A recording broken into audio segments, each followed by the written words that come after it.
Schoolgirls are not distractions. They are students.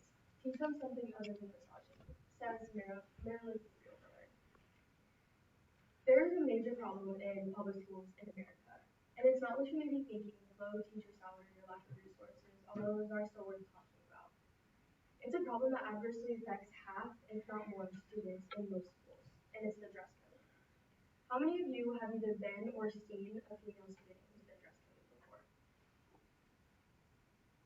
Now, how many of you have either been or seen a male student who's been dress coded before? So few, but as we can see, there's a discrepancy. The hard fact is that public school dress codes, they affect certain people groups more than others, and that's just the way that it is. Um, Dress codes in public schools, or dress codes are present in most modern day public schools, some stricter than others, but they all have one thing in common, and that's sexism and discrimination. I am not advocating for abolition of dress codes overall. However, dress codes should not be discriminatory based on sex, race, or any other factor, and public school dress codes need to be reformed. School should be a safe space where there's no consequences for being who you are or expressing your identity. So change is possible, and it's necessary, because if change doesn't occur, then we will continue to be teaching students that they can't be comfortable in their own bodies and in their identities. School dress codes are a valid policy for a reason of maintaining respect for the school environment and for others in the space. However, they turn to an invalid policy when they reflect discrimination based on things students can't control. Public school dress codes have a reputation for treating certain people groups unjustly. These people groups include female students, students of color, and even students of different sexualities. There normally are more restrictions for women than there are for men. And this promotes sexualization of young female students, and people allow it. According to a Gale topic overview on the issue of public school dress codes, there are rules for certain clothes, such as dresses and skirts, the cut of certain tops, exposure of undergarments, and even things like makeup. And as we can see, most of the time this isn't going to affect males at all, but it will only affect females. According to a Daily Mail article, only reinforces this claim. Two students went to school wearing the exact same outfit: low-rise pants and a crop top. Can you guess which one of them went through the day without a word being said about their outfit, and which one was written up within just a couple of hours? If you guessed the female, you would be correct. Even Pepperdine has put policies in place where it's disproportionately affected female groups over male groups. According to the Pepperdine graphic, in 2007, the Pepperdine put a policy in place where when students came back from break, there was a new policy regarding gym attire in the Fieldhouse gym. And this essentially banned tank tops, short shorts, sports bras, or really anything that could show the underarms or the midriff. And as this did affect males, it affected females more because they were more likely to wear that type of workout attire. The restrictions that are in place for public school dress codes enforce the practice of sexualizing young females, and they also show females that their bodies are distracting and that they're responsible for any objectification that comes of it. Public school dress codes also disproportionately affect people of different race groups. According to Perspective magazine, 12 District of Columbia schools were investigated by a law center, and it was found that their dress codes were unevenly enforced, and that only female students of color were punished for wearing clothes too revealing or too tight. These were two of the girls affected by the incident. Additionally, a sixth grade boy, according to Education Week magazine, was pulled out of class crying because his hair was in braided extensions, apparently a violation of the school's dress code. These policies are discriminatory, and they teach students of color that the way that their hair or bodies are made are not suitable for the classroom and that they're distracting. Without reform, these groups will continue to face discrimination, and the privilege of being comfortable in school will be revoked. Real-life examples show that students will not feel comfortable in their identities or in their bodies if some change doesn't occur. According to a USA Today article,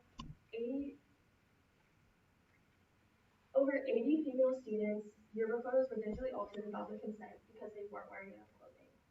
Now, as you can see, this not only sends a negative message to these girls about their bodies and that they need to cover up, but it also is embarrassing for any student, for these girls, because any student who looks at this photo can obviously see that it was edited and not very well. The National Center for Education Statistics says that over half of public schools have a dress code, most of which follow gender-specific policies. This can limit the expression of the members of the LGBTQ plus community because the way that they feel they need to express their identities many times are limited by these gender-specific policies. School is also much easier when to be present and pay attention when you're comfortable. According to the Scholastic Choices magazine, last year during the COVID-19 pandemic, many dress codes were still enforced even though every student was learning remotely. Imagine having to sit behind a laptop for hours in a day in clothes that are uncomfortable when you're not even present in the classroom and you're in the comfort of your own home.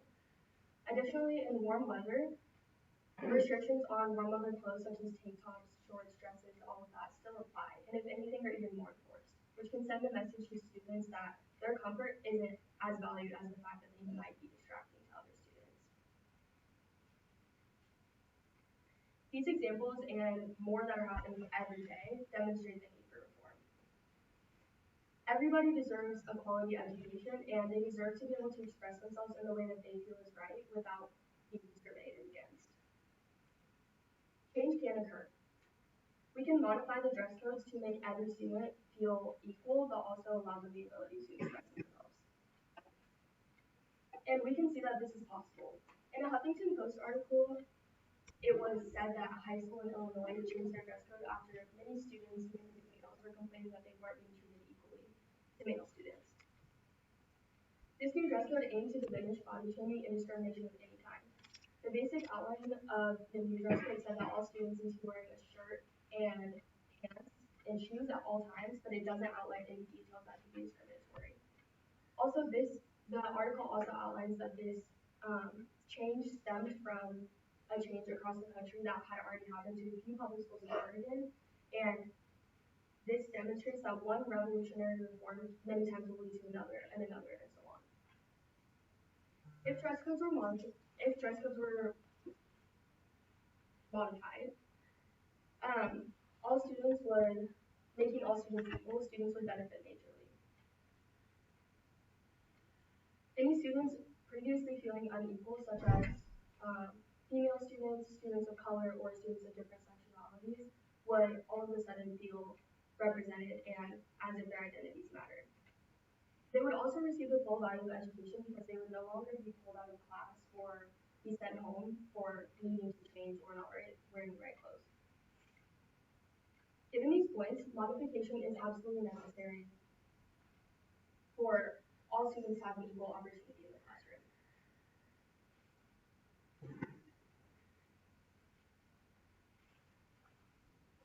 Dress code should not be discriminatory based on sex, race, or any other factor. Real life examples show that these policies are simply outdated and that there's discrimination embedded within them. Reformation is necessary to make all students feel equal and prohibit class interruption time. Comfort and equality in school is necessary, and this is really a privilege. This is really a right and not a privilege. If there's no change, sexualization of young female students and discrimination of students of different race groups and sexualities will continue. And if you're thinking, how does this affect me? Just think about if you were taught for years that the clothes that you were wearing and the possibility that they were distracting to male students is more important than your education. It sends bad messages to students, and it teaches young female students that sexualization is okay and that discrimination is okay. Even though Pepperdine doesn't really have a strict dress code, schools all over the country do, and these messages are still being sent. These are the people that are going to be leading America alongside us one day. So we need to advocate for them having this ability to express themselves even if we weren't allowed that privilege. So please sign this petition on the screen. You can write down the link if you'd like. This link will take you to a petition that doesn't only advocate for one district's dress code change, but for a change all over the board. Everybody deserves equal rights.